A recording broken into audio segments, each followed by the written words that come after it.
Good afternoon. My name is Jennifer Homendy, and I'm a board member with the National Transportation Safety Board.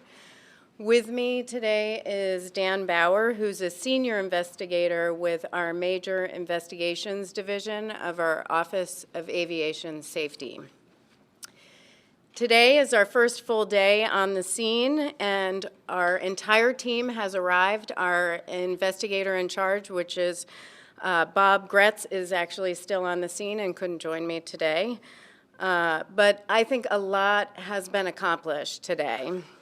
And I'm going to go through some of those things. First, we've requested a lot of documents. We've requested inspection and maintenance records of the propellers, the airframe, and all four engines. We are able to determine from the information, the preliminary information that we've received, is that the last major inspection was conducted in January of 2019.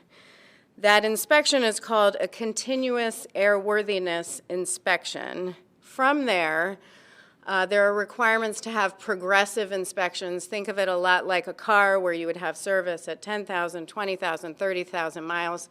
This would be inspections and maintenance at 25 hours, 50 hours, 75 hours, and 100 hours, and then it would start all over again. What I will say is we've received a lot of that information. We have not analyzed that information. That's for a later time. So we do not know the quality of those inspections. We don't know if there were any issues identified, and we will be looking into that as part of the investigation. Additionally, we've requested training records for the flight crew and others that worked on the plane. We have requested a transcript from the FAA of conversations between the flight crew and air traffic control. In addition, we received a number of witness photos and videos. Thank you to the public for sending those in. Those were very helpful, so we were able to start to go through some of those. We also obtained an airport security video, and that was helpful because we were able to determine from that the time of impact between the airplane and the de-icing facility, which was at about 9:53 a.m.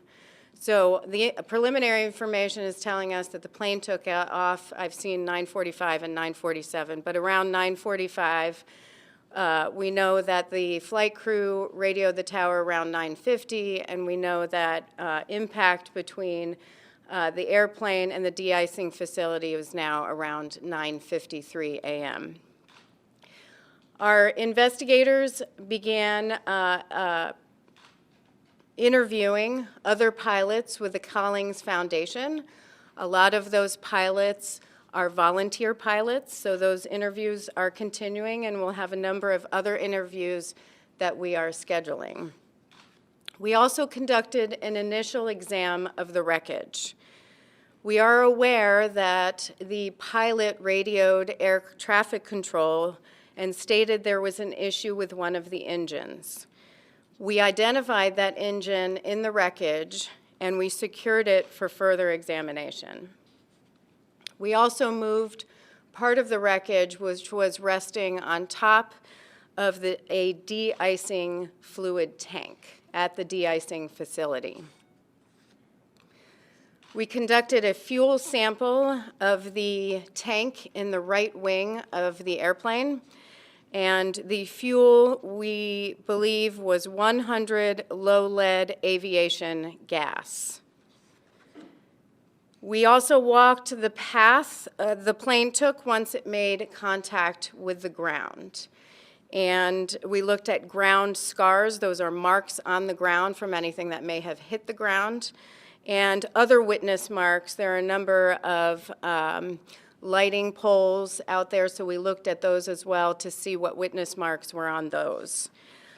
We were able to determine that the plane made contact with the approach lights at about 1,000 feet from runway 6, or the threshold of runway 6, and had hit in some way about 30 approach lights, which are on breakaway poles. We used the drone to begin mapping the plane's path to its final resting location. And tomorrow we begin to document and move the wreckage. And what I mean by document is there will be a number of photos taken, and our investigators will start to they'll write down descriptions of what they see that is part of the wreckage.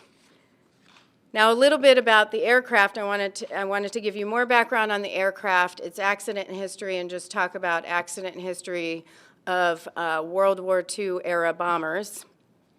As I mentioned, the tail number is November 93012. According to FAA records, it's a Boeing B-17G. There are 16 Boeing B-17Gs that are registered in the United States right now. The airplane was manufactured in 1944, and it's powered by 4 piston-driven engines. It was purchased by the Collings Foundation in 1986. It was involved in 1 accident and 1 incident. The 1 accident, Ntsb investigated in 1987, where it overran a runway in Pennsylvania. It was also involved in 1 incident in 1995 that we did not investigate in Nebraska, and that's where a landing gear failed to deploy. Since 1982, the Ntsb has investigated 21 accidents involving World War II era bombers.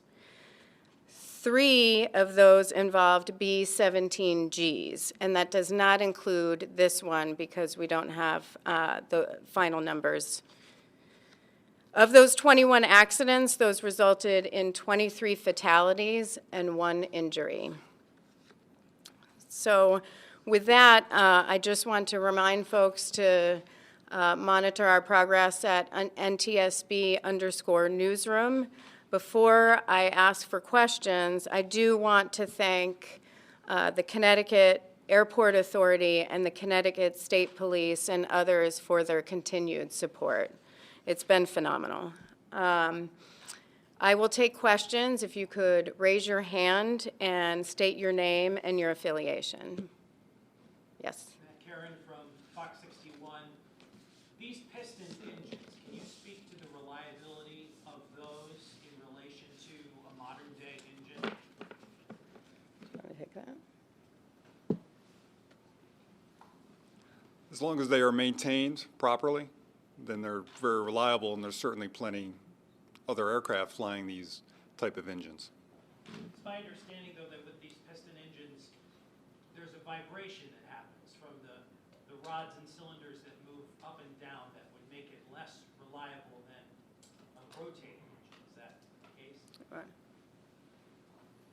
I don't think we're at any point to make that determination. That's why we're going to be removing the engines for further examination. Matt Austin with NBC Connecticut. Can you talk about your impression, having seen now the wreckage? How much of the plane is left? There are significant pieces of the plane left. We have tires, we have both wings, we have all 4 engines, and then the tail and several pieces of the plane. There was significant fire damage, however, and damage to 2 of the buildings at the de-icing facility, damage to 1 of the tanks, and damage to 2 trucks. Chris. Chris Manley, CBS News. One, if I could you just run through the World War II era bomber numbers again, but also can you do you have a sense for where the survivors were sitting in the airplane? There's been talk about one of them opened a hatch to help other people get out. Can you give us some information if you were able to tell where that happened? The question is, where were there survivors on the plane, and if I could run through the World War II era bomber accident information. Since 1982, and that's really when the NTSB began collecting information in a database. So since 1982, the NTSB has investigated 21 accidents involving World War II era bombers. 3 of those were B-17Gs. It does not include this accident. Of those 21 accidents, those resulted in 23 fatalities and 1 injury. Now, that 1 injury was actually involving this aircraft back in a previous incident. As far as where the survivors were in the aircraft, we don't have information at this time on that, but that's something we'll be developing as part of the investigation. Yes. Tina Ntsb, News 8, ABC. Is there any indication that more than one of the engines was not working, or not when it was right before the crash? The question is, was one of the engines not working? More than one. Well, we're not ruling anything out. We heard audio, and this is why we rely on the transcript. We heard audio of communications between the pilot and air traffic control of a problem with the engine. We have to determine, was that 1, was that 2, we don't know, or 3 or 4, we don't know at this time. But obviously that's something we want to look into because of reports. Yes. Emily with NBC News. Going off of what she asked, not only there was some people said that they were looking at something in the plane before it had even taken off. There was some issue with the plane. Are you guys looking into that? Do you have any information about that? We've heard reports of that, but that's not anything that we can confirm yet. We do have questions, and we'll be asking those very questions as part of our interview process. Yes. Christina Hager from WPZ Boston. Back to those numbers you were giving on the World War II bombers that you've investigated in the past. Can you put that into context? From what you've seen, is how safe is this aircraft, this particular type of bomber, as far as its history? The safety of the bomber, we have to look at that as part of our investigation. I mean, every accident is different. And when we look at these past accidents, they're all different scenarios. So we have to look at this one independently, and then we'll take a look at the history and make appropriate recommendations. So we don't have anything at this time. Can you speak to how unusual this is? We just know that there were 21 accidents. So, yes. When the plane hit these approach lights that you mentioned, is that enough to bring the plane down itself, or you said it veered to the right? Is that enough to make it veer? What role did those approach lights being hit play? The question is, what role does the approach lights play in the accident scenario itself? We know that the pilot radioed that there was concern with the airplane and then circled back around to runway 6. We know that there was impact about 1,000 feet out from the threshold of the runway. But that's obviously something we're going to look at as part of the investigation is, did hitting any of this play a role? We do know that from some of the witness marks and some of the video that the plane was at one point a bit right wing down. So. I would assume the breakaway poles are meant to do just that, not do damage, but to break away. The breakaway poles, are they meant to break away? Yes, they are meant to break away. That is how they are designed. Mark Sudol with News 12 Connecticut. Can you tell yet were there enough seats and safety belts for the passengers? The question is, can we tell if there are enough seats and safety belts for the passengers? That's something we need to look at as part of the investigation as we start looking at the wreckage and then conducting interviews from previous flights and others. As well as safety briefings. We're going to want to look at what safety briefings were conducted pre-flight and during the flight. Yes? Have you determined if it was the right fuel on board?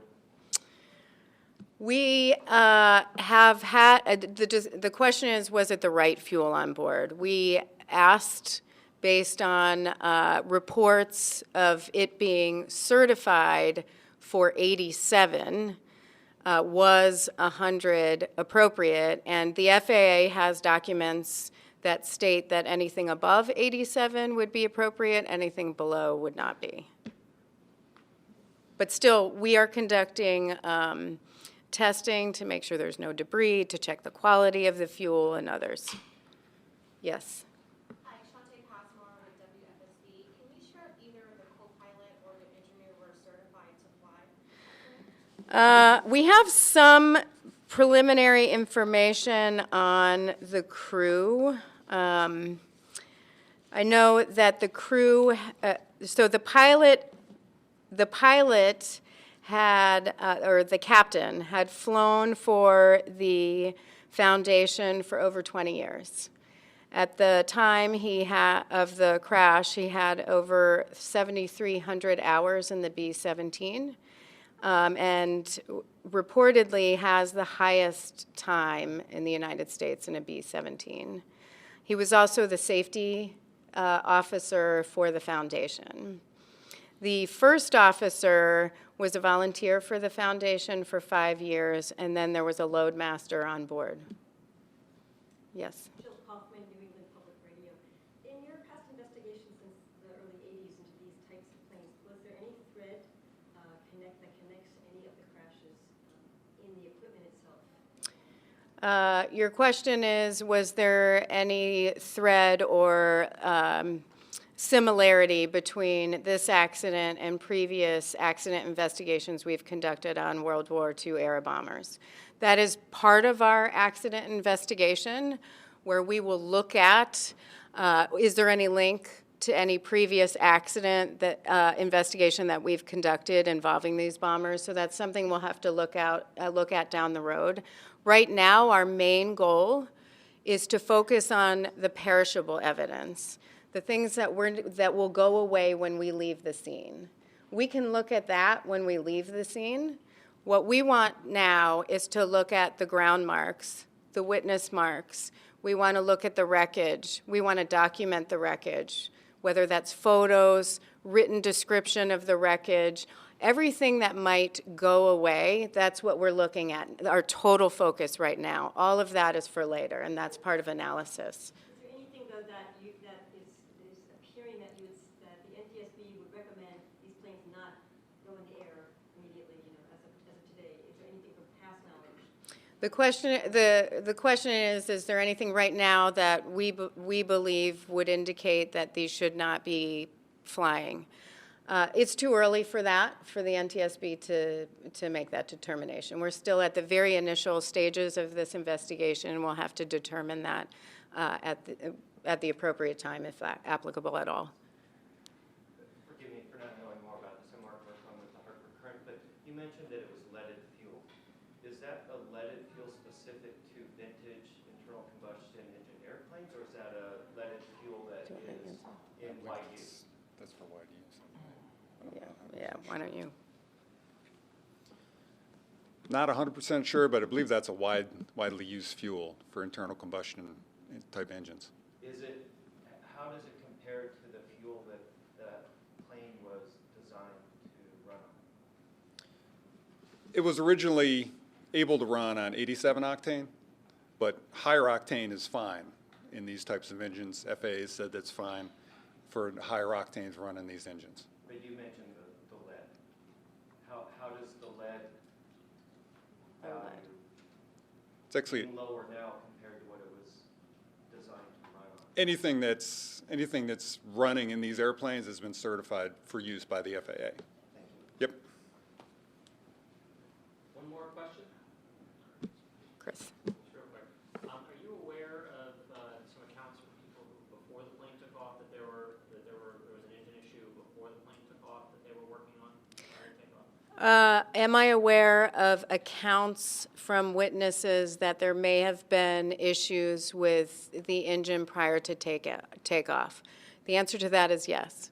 We do have witness statements, not official statements, but some things that have been sent in to witness@ntsb.gov that have stated they saw work being conducted on 1 or 2 engines prior to takeoff. So that is a question we have both for the Collings Foundation and for other pilots. Thank you. Thank you.